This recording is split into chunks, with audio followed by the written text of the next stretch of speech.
Well, hello. Any of my subscribers may have noticed that I haven't been putting anything out on YouTube lately, not since October, which is unusual because I'm usually out somewhere in the winter doing something. Unfortunately, there's a very sad reason for that, and as most of the people who know me on Facebook and other forms of media, I just thought that I'd pass on my news to anybody who doesn't know who's watching my YouTube channel. My wife has had cancer for nearly 9 years, and the last 6 months have been quite hard for her, and so much so that I needed to spend a lot more time caring for her. And sadly, she passed away 2 weeks ago. It's very difficult, a very difficult time, and I just thought I'd tell you how I'm dealing with things. Anybody who's suffered a loss is going to find it difficult, and no two people deal with it in the same way. So what I do would not be good for probably anybody else who's watching this video, but I hope you can maybe take some positives about the things that I'm doing. I like to think, well, I don't think, I know that I'm a person whose glass is always half full. I joke with people that when I wake up in the morning I'm always in a good mood, which I am, and I always say it's because I've woken up. And sadly my wife was only 57, and I am 70 this year, later on in the year, and it makes you aware of your own mortality. But I've got friends that didn't get anywhere near this age, and so I appreciate that. And I can honestly say that if somebody told me tomorrow that I'd got 6 weeks, 6 months, 6 hours to live, I would have no regrets. Because although I'm not a wealthy person, I haven't had a lot in life, but what I have had a lot of is fun. And because I've had fun, I've been able to maintain a positive attitude, and that's how I deal with things. I don't sit moping around. I've got to get out there and live life as normally and to the full that I can, while I've got my health. So for me, it's about being positive and looking at the positives that there is for the future. And I think that starting my day off well is always a good start. So I've mentioned waking up, always a good start there. And let's take a look at what I do next. So you're on your own. Life's a bit difficult. Get into the habit of the very first thing you do when you get out of bed is make your bed. Get into the discipline of getting your bed all tidy, and psychologically,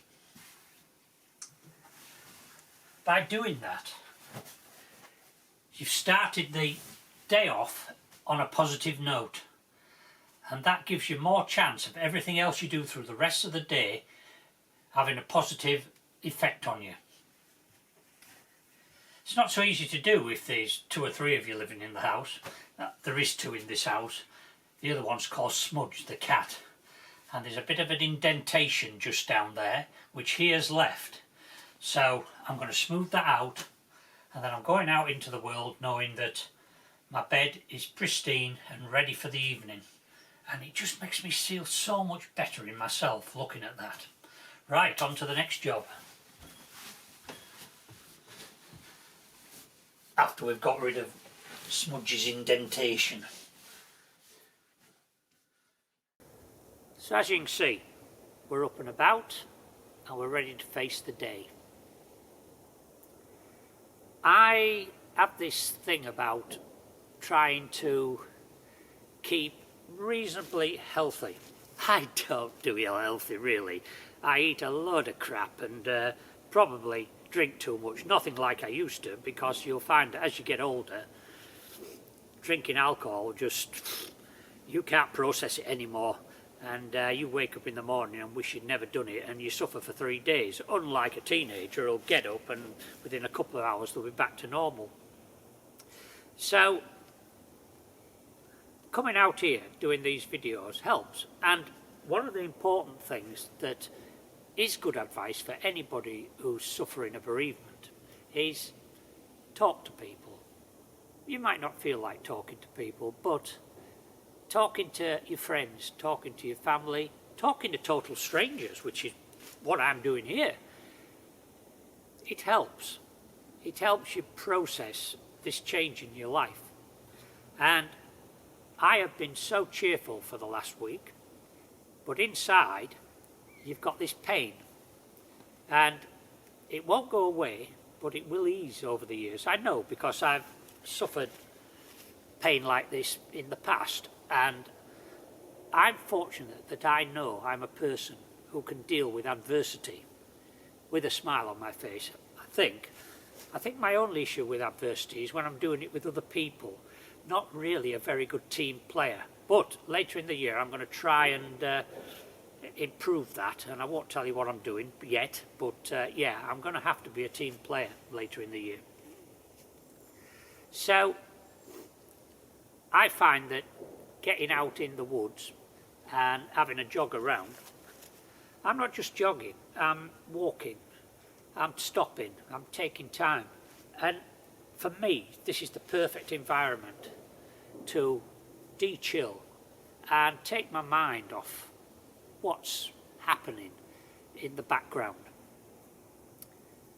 So I thought, well, yeah, I need to do some more positive things. I've got my walking, I've got my bushcraft and survival, I've got my sailing, and it suddenly occurred to me that my wife hadn't finished teaching me how to cook before she popped off. Well, it had been the plan. Sadly, she went a couple of months earlier than we expected, and that was earmarked to teach me how to cook things that weren't just ready meals that popped in the microwave. So I thought, I'm going to have a go at this cooking business. Would you like to have a look at the end result? Here, let's take a look in Clarky's kitchen. So here we are in Clarky's kitchen. And since sadly my chef is no longer with us, I decided I ought to learn to cook my stuff myself. That is to say, cook from scratch, as opposed to what I normally do. Sausages in a pan, ready meal in the microwave, chips in the air fryer, etc. So, what could be simpler? First, we get some instructions off the internet. Pretty straightforward. Got a list of ingredients. What I haven't got, pop down the supermarket, make sure I've got it all, and then follow the instructions to the letter. Emphasis is on follow it to the letter, which is fine. But then I remembered that my wife always insisted on having a glass of wine in her hand every time she cooked. So I thought, I'll do the same. But wine isn't really my thing, so I decided to have Bacardi. Could have been a bad choice, because one of two things happened. Either my eyes went a bit blurry after a while, or I forgot to put my glasses on. Whichever it was, it ended up with me not reading the last line of the instructions correctly. So we're putting in the mince and the stuff, and then we're putting in some sauce on top, cheese sauce, then we're putting a layer of pasta, and then we're doing the same again. Well, somewhere at the end of the procedure I got confused, and I ended up putting the layer of pasta, the third layer, on top with a bit of cheese sprinkled on it. And anybody who knows anything about pasta, which I didn't but I do now, will know that if you just leave a layer of pasta sheet with no moisture to soak up into it, it just goes rock hard. And that's what happened. I took it out and look at it. I've got rock hard piece of pasta uncooked on top of me lasagna. So, not to be outdone, I scraped it off, threw it in the bin. You're thinking it's not in the bin, ain't you? No, because I've just taken it out of the bin to show you what it looked like. I'll put it back in the bin in a minute. Anyway, panic on, quickly sprinkle some more cheese on the top. But the problem is we've only got 2 layers of lasagna in there. And I need 3 at least. So the question is, what's going to happen when I cut into it? The idea is to cut it out and put some stuff into, I say stuff, put the portions into separate containers, and then as I want the lasagna I can bring out a portion and warm it up in the microwave, which, as I mentioned before, I'm very good at. So I'm going to get a container out. I'm going to get a few out, but we'll just get one out just to start this off here. This looks like a reasonable sized container, and I have no idea what's going to happen when I cut into this thing. As you can see, it is, let's get some light on it, it is not looking exactly like you might want it to look like. So next thing is, we need a knife. Knife. And we're going to need some sort of scoop to scoop it out with. I've got all the tools here, I have. Yes. So what I'm going to do is I'm going to just cut it around the edge to loosen it up. Amazingly, I remembered to put it on a bigger tray so that when it bubbled over, which it did, I could get it out easy.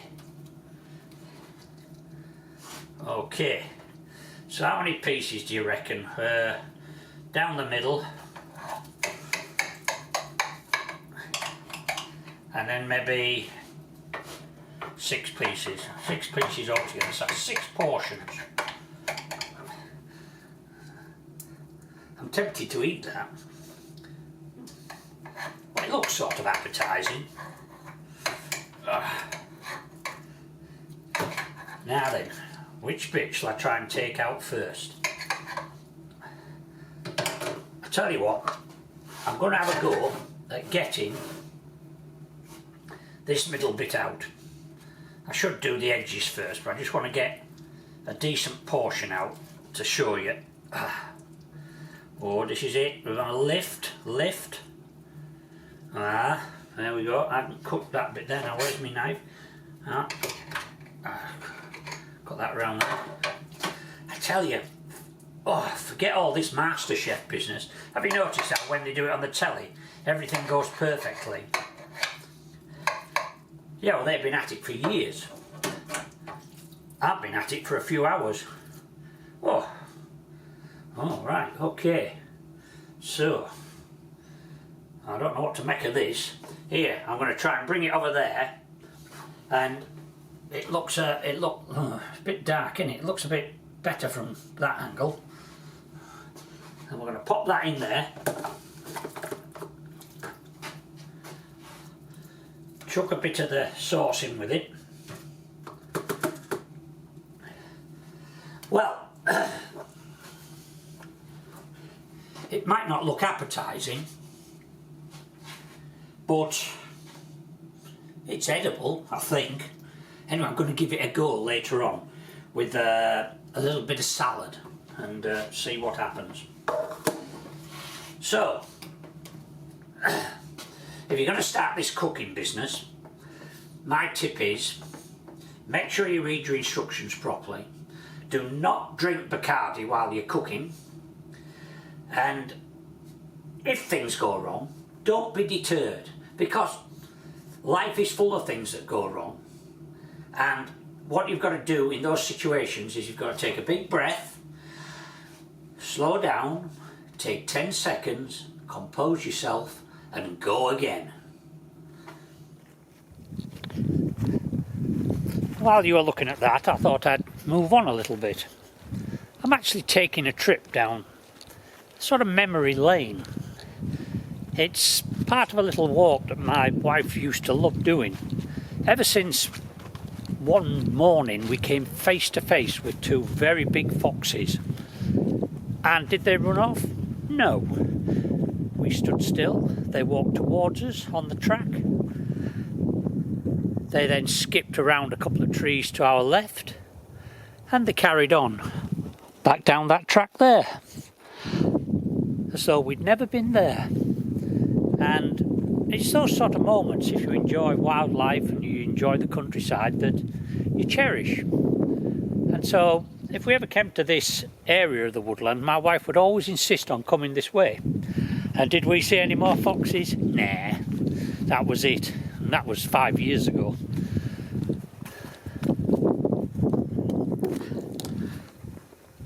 When I'm walking, as part of me tracking awareness hobby, I'm always looking for somewhere where the animals might have been or have gone, or may even be just coming to go. And every now and then you'll see an obvious route. So let's take a look over here. As you can see, this is just dense, but then we come over here and there's a definite trail through there. So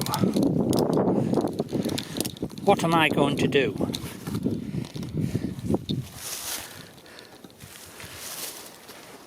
Well, I'll tell you what I'm going to do. I'm going to follow it and see if I can see any sign. And if I'm right, this will have been made by deer. I can't imagine anything small would have made a track like this, so come on, let's go for a walk in here.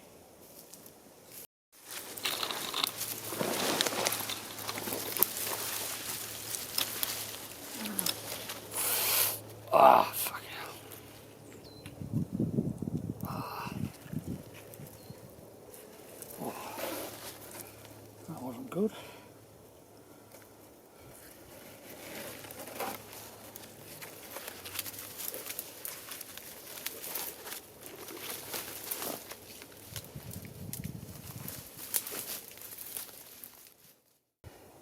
So, how has that helped with my present situation? Well, believe it or not, that last little bit I did took me about 15 minutes. And I'll be going in probably about a month, 6 weeks, lost track of time nowadays, on my annual tracking awareness course. So, I'm trying to do a little bit of revision. And for 15 minutes, it completely took my mind off the other issue, which is troubling me. So, from a therapeutic point of view, doing this, to you, watching me, it's just a crazy man wandering around staring at imprints and indents in the ground. But for me, it's quite satisfying when I find something. And it's possible if I keep following this trail, I can get an idea where these animals move and maybe come back in the early hours of the morning to see if I can observe them. But that isn't why I came into here.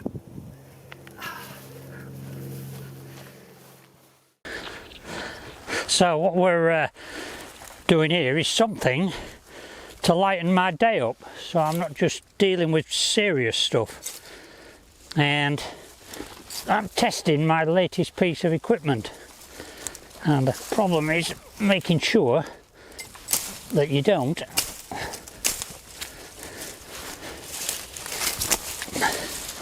injure yourself.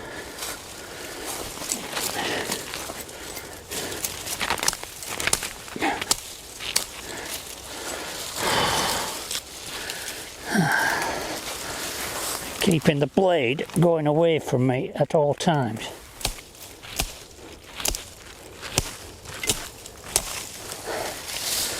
And there we have it.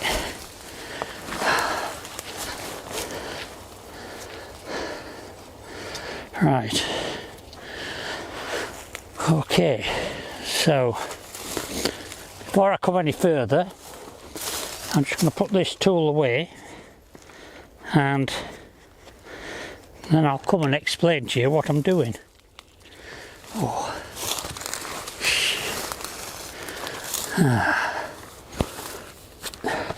Right, let's take a walk into a bit of space.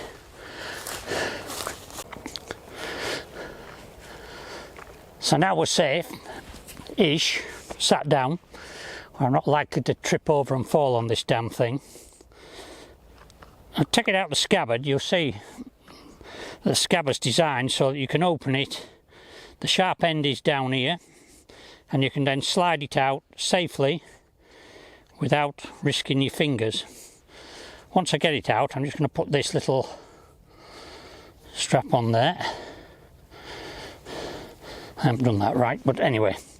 Okay, I've got it now. So what we have here is the Lofty Wiseman survival tool. So it's a type of parang. And why have I got that in the woods? Well, I've just brought it out to test it. I aren't going to need it until later in the year, when I am hopefully, should I live that long, going to make a trip to the Amazon. And I've been advised that this is the tool for the job. So it's not a machete, it's a parang, really, and it was designed by Lofty, and you can see him if you put in Lofty Wiseman survival tool. There's a video there, quite old one, of him talking about it and explaining why he had it made. There is a couple of differences to the original one. One, there is no sharpened top edge here. That's because now to have that bit sharpened would be illegal. Yes, and it is legal, is this, but you have to have a very, very good reason to be out with one. It's like most knives. If you use them for your job or you use them for a hobby, you can probably justify, but I'm just hoping that there isn't a herd of policemen coming through here on a bit of a rambler's day out, because they may want to know what the hell I'm doing. Anyway, the other thing that's different is the handle. Originally the handles were made of a hardwood, but now they're made of micarta. Micarta is a composite material which is linen, paper and what else? Cardboard and one or two other things with and resin, which I'll get it out in a minute. Patience. Anyway, all those materials, look it up on Google, micarta, and it's a very hard material, and it also withstands heat really well. So the handles are made from this now, and this particular material, you will find it used in a lot of places. Let's use an example. Airliners. Airliners. The supports around the windows, in the propellers, and because of its heat resistance they also use it as a shield between the brake linings and the tyres, so that the heat from the brakes don't explode the tyres, and they use a part of this as a protector because, like I said, heat resistant. Excellent. Anyway, what else can I tell you about it? I can tell you that it's a lovely feel to it. The idea is you don't use a lot of effort. There's no swinging it like this. It's all a wrist movement, and the weight is in the end here, and just a slight bit of wrist movement causes a very severe bit of pressure on whatever you're chopping. The other part, which is still the same, is this edge here, which is very, very fine. It's for fine work. It's for, you know, whittling bits of wood and stuff like that, and chopping your vegetables, which I may have reason to be doing once I learn all this cooking business. So yeah, it's a really nice tool. It's they're all individually numbered. Mine is A637. Now it says A because there is a B model of this which is slightly smaller, lighter, and it probably would be more useful for this country actually, for small jobs. So yeah, I'm going to put that away before I hurt myself. I have got the first aid kit with me, but there's a good possibility that if I fell on this, no first aid kit in the world is going to do me any good. So let's put it away before I do myself some damage. Now, I haven't had any official training with this, and you really should have some, because I just haven't got around to that yet. But what I did do was I had a look at the chap called Ben Orford, works with knives a lot, makes knives, and he has a video on YouTube explaining the correct way to handle this piece of equipment. So yeah, if you want to know, have a look at Ben Orford's site. So that's it. That's filled in another hour pottering around doing this. And as I said earlier, sometimes grief can be a painful thing, but having a distraction or two helps. And been out today in this lovely weather and pottering around with this, showing you my knife and looking for tracks. It's been a nice day, and when you have days like this you can see light at the end of the tunnel. So I'm going to put this at the bottom of my rucksack, and then we'll move on a little bit further and see if I can find anything else to distract me. Ooh.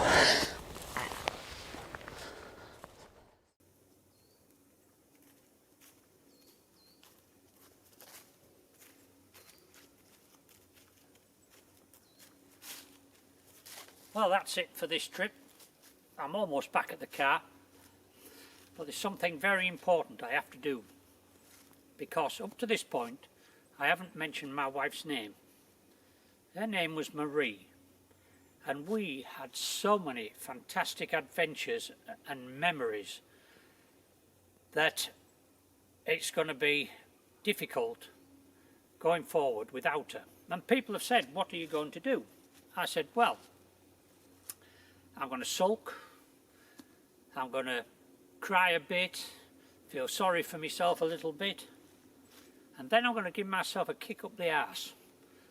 And I'm going to draw a line, and behind this line is all those wonderful memories and years we had together. And in front of this line is an open book with a blank page, and my job is to fill that book with more memories. It's what Marie wanted me to do, and I'm going to do my damnedest to make sure there is lots more memories in the future. Thanks for listening. I know it's a bit sad, but let's be positive, because life's short and we've got to grab every moment we can. See you next time.